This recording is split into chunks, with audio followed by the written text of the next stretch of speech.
আমি আজকের এই মঞ্চ থেকে স্পষ্টভাবে দাবি জানাতে চাই, বর্তমান ইন্টেরিয়র গভর্নমেন্ট যে গণঅভ্যুত্থানের ম্যান্ডেট নিয়ে তারা ক্ষমতায় অধিষ্ঠিত হয়েছে, যাদের রক্তের বিনিময়ে, ছাত্র জনতার গণঅভ্যুত্থানের বিনিময়ে তারা যে ক্ষমতায় অধিষ্ঠিত হয়েছে, যে সংস্কারকে সামনে নিয়ে, সংস্কারের দাবিগুলোকে সামনে নিয়ে আজকের এই সরকার এসেছে। বিশেষ করে ইসলামী আন্দোলন বাংলাদেশের মোহতরম আমির যে সমস্ত সরকার প্রস্তাবনা দিয়েছেন, আমাদের পূর্ববর্তী বক্তা বলেছেন পিয়ার পদ্ধতির নির্বাচন, এই পিয়ার পদ্ধতির নির্বাচন যদি প্রবর্তন হয়, কালো টাকার ছড়াছড়ি বন্ধ হবে, দুর্নীতিবাজদের দৌরাত্ম্য বন্ধ হবে। আমরা নির্বাচন আসলে দেখি কালো টাকা দিয়ে আমাদের সাধারণ মানুষদেরকে 500 টাকা 1000 টাকা দিয়ে তাদেরকে মন ভুলিয়ে একটি দুর্নীতিবাজ দলের প্রতি তাদেরকে নিবিষ্ট করা হয়। আমরা চাই পিয়ার পদ্ধতির নির্বাচনের মধ্য দিয়ে মানুষ কোন ব্যক্তিকে ভোট দিবে না, মানুষ ভোট দিবে প্রতীককে, জাতীয়ভাবে প্রতীককে ভোট দেবে, যার মাধ্যমে একটি রাষ্ট্রে প্রত্যেকটি দল থেকে একজন সংসদ সদস্য, যে দল 30% ভোট পাবে তারা 90টি আসন নিয়ে সংসদে প্রতিনিধিত্ব করবে, যে দল 5% ভোট পায় তারা 15টি আসন নিয়ে সংসদে প্রতিনিধিত্ব করবে, যার মাধ্যমে সর্বদলীয় একটি সংসদ প্রতিষ্ঠিত হবে। যার কারণে কায়েমি স্বার্থবাদ একটা দল ক্ষমতায় আসে। আমরা অতীতে দেখেছি বিএনপি ক্ষমতায় আসে, বিএনপি ক্ষমতা থেকে যেতে চায় না।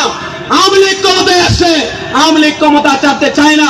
বিভিন্ন চলে বলে কৌশলে তারা ক্ষমতার মসনদে টিকে থাকতে চায়। তাদের ক্ষমতাকে এমন ভাবে ধরে রাখতে চায় যাতে করে তারা বেগম পাড়া করতে পারে, তারা আঙ্গুল ফুলে বট গাছ হয়ে যায়। দুর্নীতির টাকা দিয়ে তারা নিজেদের আত্মীয় স্বজন, নেপোটিজম তথা স্বজন প্রীতির মাধ্যমে তারা 300 জন থেকে 600 জন পুরা দেশের 18 কোটি মানুষকে শাসন করে। এই 600 জন লোক তারা 1000 কোটি টাকার মালিক। পক্ষান্তরে আমাদের খেটে খাওয়া মানুষ, কৃষক, শ্রমিক, মেহনতি জনতা যারা মাথার ঘাম পায়ে ফেলে এই রাষ্ট্রটাকে গড়ে তুলতেছে, মেরামত করতেছে, তাদের টাকাকে চুরি করে এই সমস্ত চোররা, স্বীকৃত দুর্নীতি রাস্তা কানাডায় বেগম পাড়া করে, টরেন্টোতে তাদের এলাকার মতো করে, তার চেয়ে অধিক কঠোর করে তারা ঘরবাড়ি তৈরি করে। আমরা এরকম দুর্নীতিবাজদেরকে আর ক্ষমতায় দেখতে চাই না, আমরা এরকম চোরদেরকে আর ক্ষমতায় দেখতে চাই না।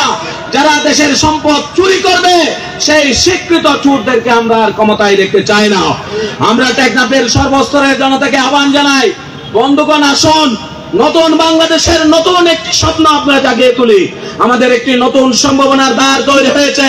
স্বাধীনতা পরবর্তী বাংলাদেশের ইসলাম প্রিয় জনতা, সাধারণ মানুষের জন্য এরকম কোন অবস্থান আমরা লক্ষ্য করিনি। এমন একটি সুযোগ বারবার আসে না। সেজন্য আমরা টেকনাফ তথা সমগ্র দেশের সকল মানুষদেরকে আহ্বান জানাই, পরিবর্তনের যে ধারা শুরু হয়েছে, এই পরিবর্তনের মাধ্যমে নতুন একটি স্বপ্ন, নতুন একটি দেশ আমরা বিনির্মাণ করব, যেখানে কোনো মায়ের দর্শন হবে না, কোনো মানুষ অশান্তিতে ঘুমাবে না, খাদ্যের জন্য মানুষ এবং কুকুর একসাথে টানাহিচড়া করবে না, কেউ 10 তলায়, কেউ মাটির নিচে, মাটির উপরে একেবারে কাপড় তুষকবিহীন ঘুমাবে না।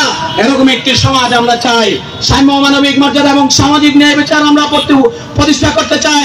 দুর্নীতি, দুঃশাসন, অপশাসন, নিষ্পেষণের এই সমাজ ব্যবস্থাকে আমরা ছুড়ে ফেলতে চাই।